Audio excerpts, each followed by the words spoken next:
Ma'am, looking ahead, Kamala Harris has also said that I'm a black woman who's got into the vice president post, but I will not be the last. And many are also saying that she will be the future president in 2024. Your take on that, ma'am? I don't know. I have no comment. Everything that everybody was saying about you, whether she's black enough, does she like black men? She's putting black people. Never in a million years I would have thought that they were gonna charge me for sales murder. I never talked to no detective, no police officer, no DA, nobody. Just arrested and then charged? Arrested and charged, that's it. Was the first time you saw Kamala Harris in person the day that the verdict was issued? She showed up at the two most pivotal times in this first trial, and me being convicted and me being sentenced. She wanted to be present for a celebration of a conviction. That's what it felt like, a celebration? A celebration, that's what it felt like. The reactions I get when I tell people my story is, they say it's the worst nightmare. You know, it's the closest thing to dying.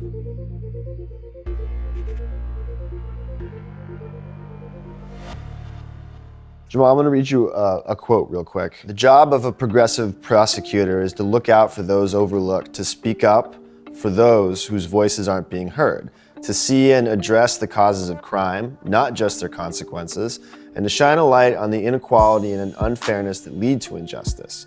It is to recognize that not everyone needs punishment, that what many need, quite obviously, is help.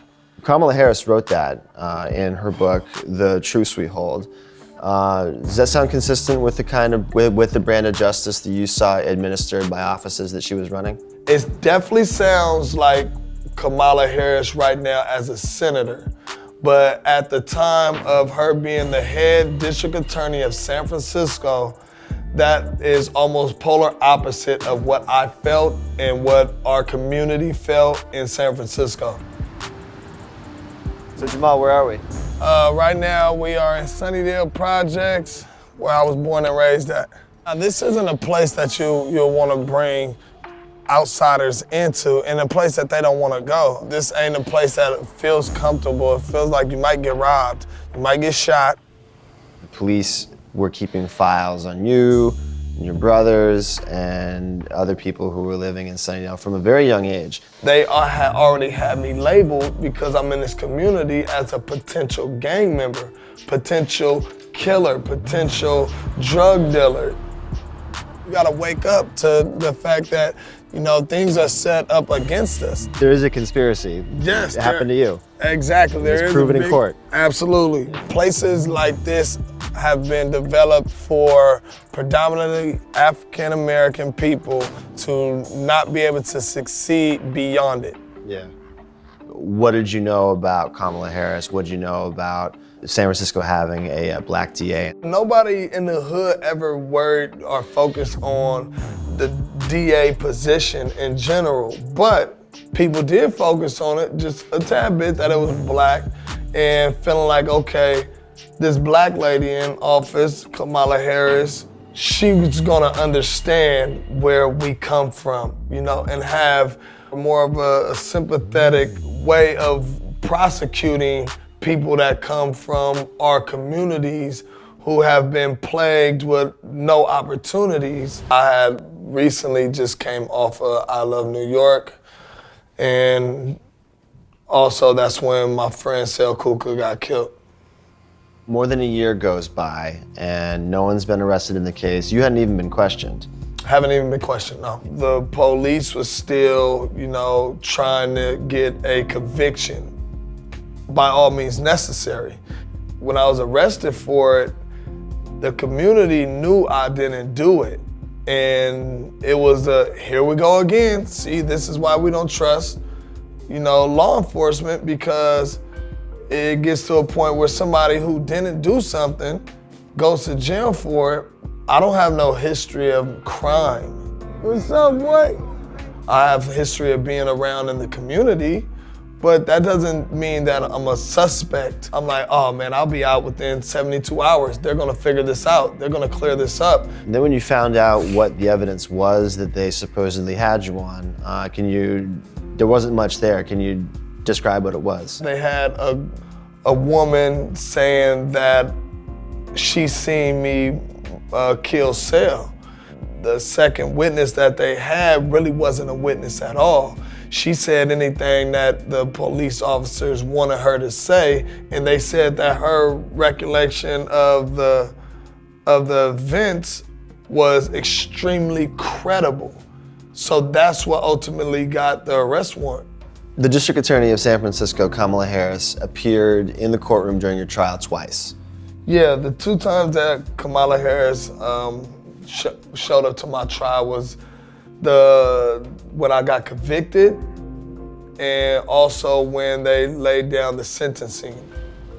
When you saw her on the day that the verdict was handed down, did you take that as a bad sign? It felt to me that she was well aware about my case, and she was there to set her presence, almost take pride in getting a conviction.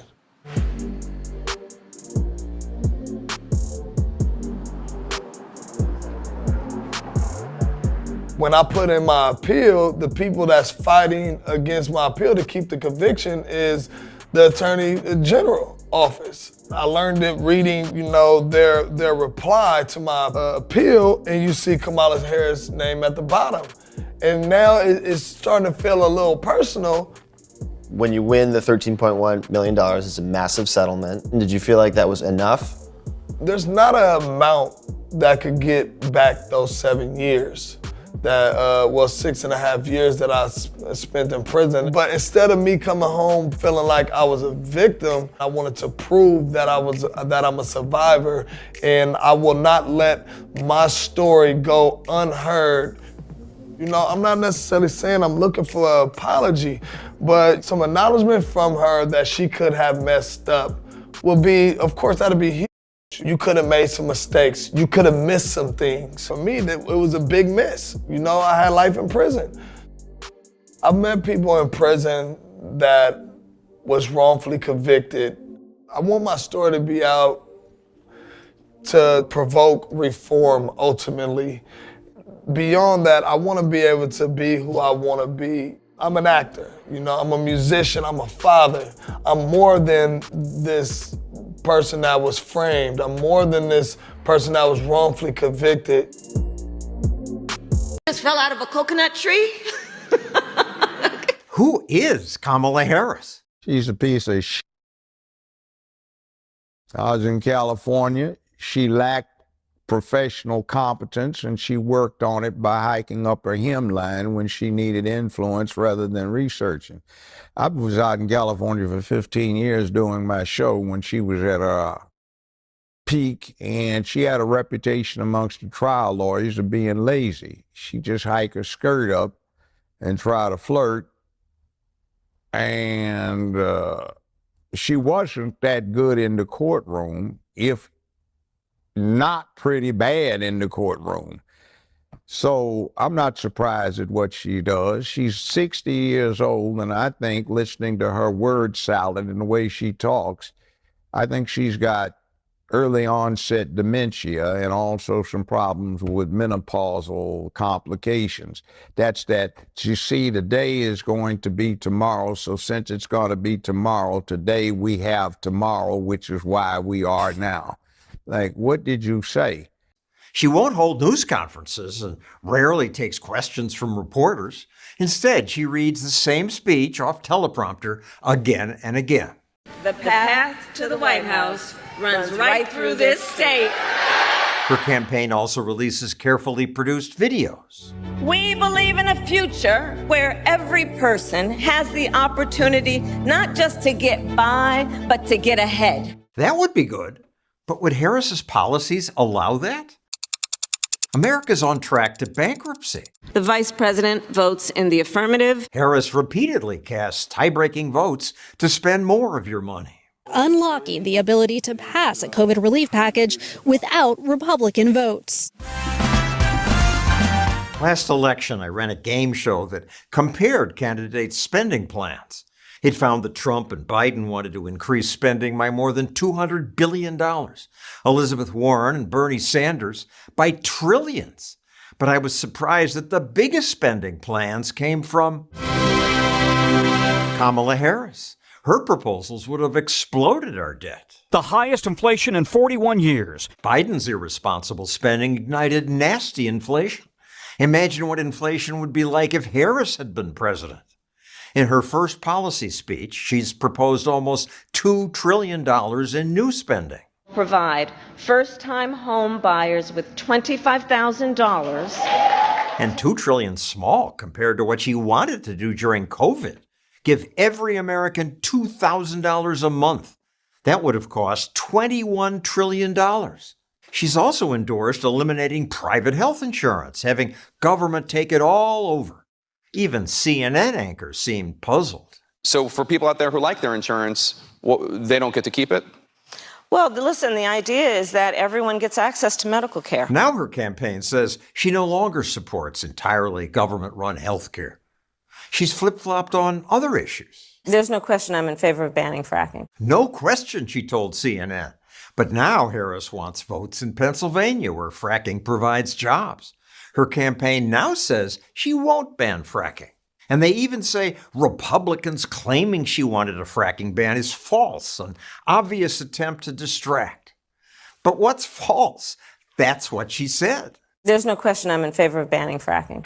So, yeah. She also wanted to force gun owners to sell their guns to the government. I support a mandatory buyback program. Mandatory. But again, today, a Harris campaign spokesperson tells us that the vice president would no longer require this. So who is the real Kamala Harris? She used to brag about being a tough prosecutor against even the smallest offenses. I decided I was going to start prosecuting parents for truancy. But then when progressives said abolish the police, she flip-flopped. And during the George Floyd riots, when people were looting and setting fires, Harris tweeted, "Help post bail for those protesting." Now that the policing pendulum has swung back, she again brags about locking people up. I took on perpetrators of all kinds. During the 2019 Democratic debate, Tulsi Gabbard pointed out her hypocrisy. She put over 1,500 people in jail for marijuana violations and then laughed about it when she was asked if she ever smoked marijuana. That was true. Have you ever smoked? I have. Okay. Like and I inhale. I did inhale. Okay. Another criticism of Harris is that she's nasty to people who work for her. Incredibly, there's been a 92% turnover on her staff. Politico called her office abusive, an unhealthy environment. Now, if she were a hard-charging boss who got results, that might be okay. But we know what happened when Biden put her in charge of the border. More than 302,000 migrants crossed the southern border. Of course more people crossed. Harris promised them free stuff. Medicare for all to people who are in this country illegally? I am opposed to any policy that would deny any human being public education or public health, period. Today, the legacy media want to protect Harris because they hate Trump so much. They were more honest when Harris ran against other Democrats. You're considered the most liberal United States senator. Somebody said that, and it actually was Mike Pence on the debate stage. But yeah, well, actually, the nonpartisan GovTrack has rated you as the most liberal senator. GovTrack's ranking of Harris was up on their site for 5 years. But once it looked like she would get the nomination, they deleted the page. When questioned about it, they said, votes from one legislative session are not sufficient to create a reliable portrait. What can be unburdened by what has been. Harris needs this media cover because she says weird things. What can be unburdened by what has been. And radical things. Yes, we do talk about equity. We actually believe it is a good principle. Equality and equal opportunity aren't good enough, she says. There's a big difference between equality and equity. Equality suggests, everyone should get the same amount. Equitable treatment means we all end up at the same place. So we need more government redistribution. Everybody should end up in the same place. Finally, Harris embraces the word woke. We have to stay woke. Like, everybody needs to be woke. What's so funny about woke? Cause a lot of us to be woke. she is the favorite to be our new president? And you can talk about if you're the wokest or woker, but just stay more woke than less woke. Yeah. It's upsetting that this big government opportunist. Kamala Harris is running, and everybody's excited, you know. I'm seeing everybody posting online, nigga, yeah, Kamala for life, all that shit, you know. Go, go, go. But have you figured out what the gonna do for us?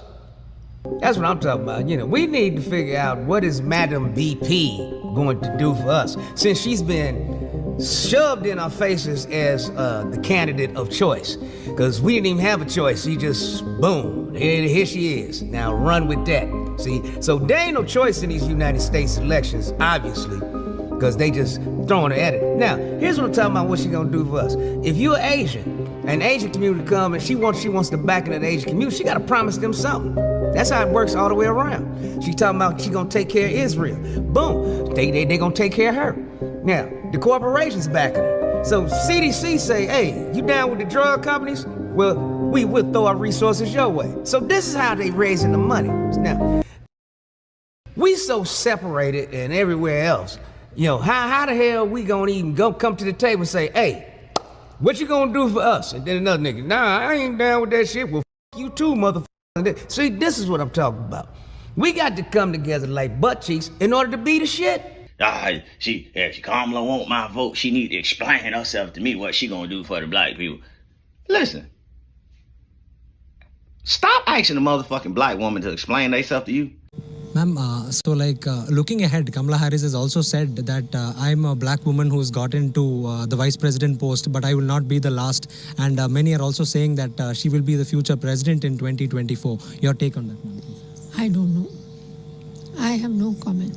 And then she was everybody's favorite Hindu Indian prosecutor and attorney general and senator, and now she becomes black. I don't know. I have no comment. But, you know, I met her daddy, fine gentleman, Professor Harris. And the problem with her being black is Professor Harris says he's Caucasian, mixed Irish and Hindu.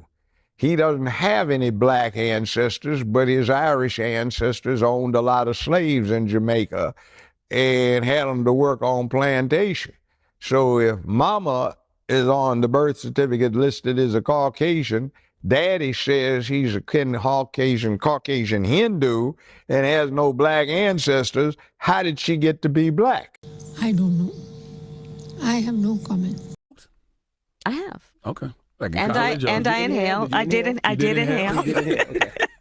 It's really hysterical for the former attorney general of that state to talk about doing something illegal, laughing about it, giggling about it, and trying to get some traction for it. Among the people that were upset by it, her dad, Donald Harris, from Jamaica, an economics professor at Stanford University, says this: my dear departed grandmothers, as well as my deceased parents, must be turning in their grave right now to see their family's name, reputation, and proud Jamaican identity being connected in any way, jokingly or not, with the fraudulent stereotype of pot-smoking, joy-seeking, and in pursuit of identity politics. Man, what a blast at his daughter who wants to be the next president. No kidding. He added, and he had sent this statement to Jamaica Global Online. He said, speaking for myself and my immediate Jamaican family, we wish to categorically disassociate ourselves from this travesty. The campaign had no comment. And we've all seen the reports that most Americans don't even have $1,000 set aside for an emergency. Issues with the water, pipes, roofing. It's really a lot to be responsible for, and that responsibility is expensive. A bunch of cackling and laughter is not going to fix that.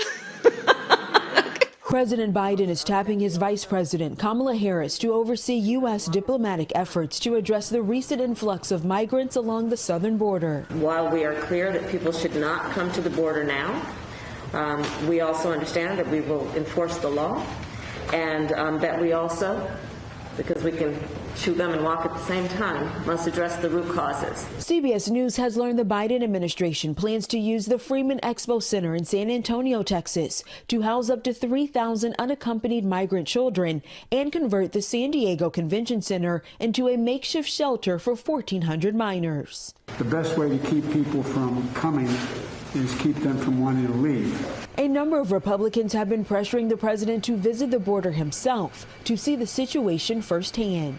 For 4 years, we heard Democrats going on and on about kids in cages. Well, Joe Biden desperately does not want you to see the Biden cages. They have frozen deportations. They have done away with, rolled back the Remain in Mexico policy. Appearing on CBS this morning, Vice President Harris maintained the situation is a result of Trump-era immigration measures and said a visit to the border is in the works. Yes, we will go. But the reality also is that in addition to the border, we also need to deal with the root causes. Due to strained capacity at one sector of the border in Texas, Customs and Border Protection has started to release some migrant families without notices to appear in court. Instead, those families are being given instructions to check in with ICE at a later date. Danya Backus, CBS News, Los Angeles. It's going to take money. And you're going to need even more of it since we've experienced all of this inflation under the Biden-Harris administration. The Inflation Reduction Act just turned 2 years old a couple of days ago, and it was Kamala Harris who had the deciding vote in the Senate, not only as the vice president, but as the president of the Senate. Happy anniversary, VP Harris. Today is the 2-year anniversary of the Inflation Reduction Act, in which you cast the deciding vote in the Senate. And now the cost of living for the American people is on average 20% more than it was when the act was passed. Even last year, President Biden admitted that the cost of living had gone up 15%, and yet you stayed the course. So yeah, inflation, the poor economy, high interest rates, and low home affordability is keeping a lot of millennials and Gen Z out of the housing market. Giving them $25,000 is only going to further increase the prices. If everybody's getting $25,000, then all the prices will just increase by at least $25,000. And if they couldn't afford to really qualify for the home on their own, in a few years we'll see more foreclosures as a result of people locking down mortgages that they clearly can't afford.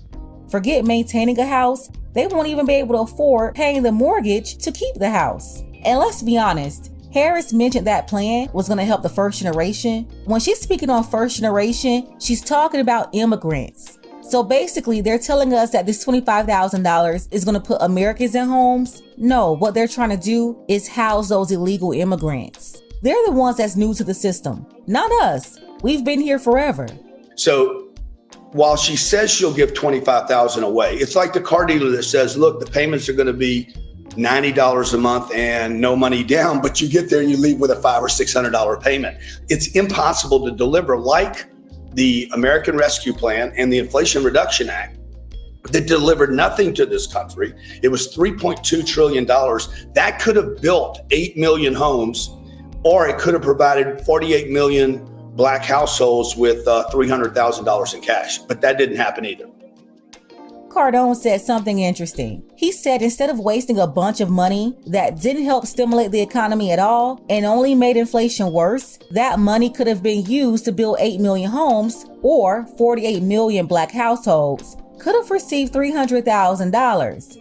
Now, the Black people receiving money is the part that caught my attention. Grant Cardone is saying, hey, you know the reparations owed to the descendants of slaves? Well, instead of Kamala and Biden wasting money on these bad deals, like the Inflation Reduction Act, the money could have been used to finally deal with the long-suffering elephant in the room.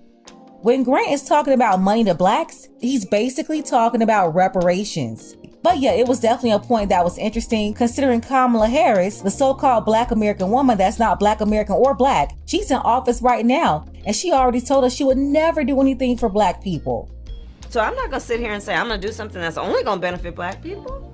No. No to us, but she could take money allocated for the Freedmen's Bank, money stolen from freed Black Americans, the designation and benefits that she's now trying to spread across to other minorities. I mean, any and everybody except for us. And it's cool for her to take from us and tell us she's not going to give us anything, only to turn around and allocate over $26 billion alone to her AAPI community, specifically using 2 federal programs $20 billion in government contracts to AAPI businesses, and another $6 billion in funding. But it's amazing that you have a billionaire willing to tell the truth that they could have helped Black people with all that money. Meanwhile, you got Steve Harvey telling us to stop asking for tangibles. If we don't vote, how we gonna ask for something next time? If you ain't got no voting power, you talking about reparations. Ain't nobody finna give you no reparations and you don't vote. Oh, why you think they finna give us some money? No how, man. I hope they do. They owe us. I'll go down there. Yeah, enough people are not falling for the joke Kamala is playing with America right now. Everybody's not stupid.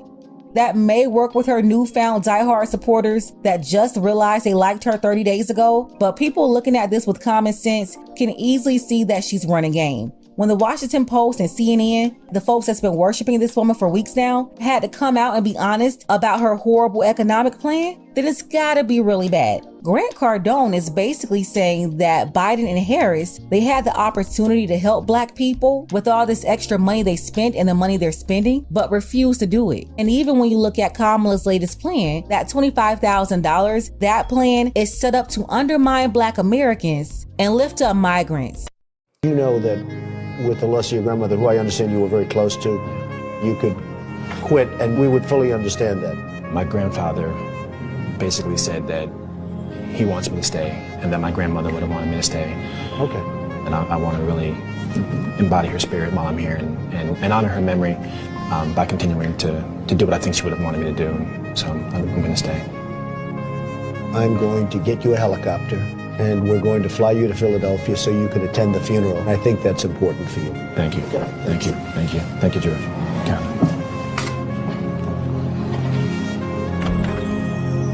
Well, there's a pattern that Donald has of surrounding himself with people who reflect who he is.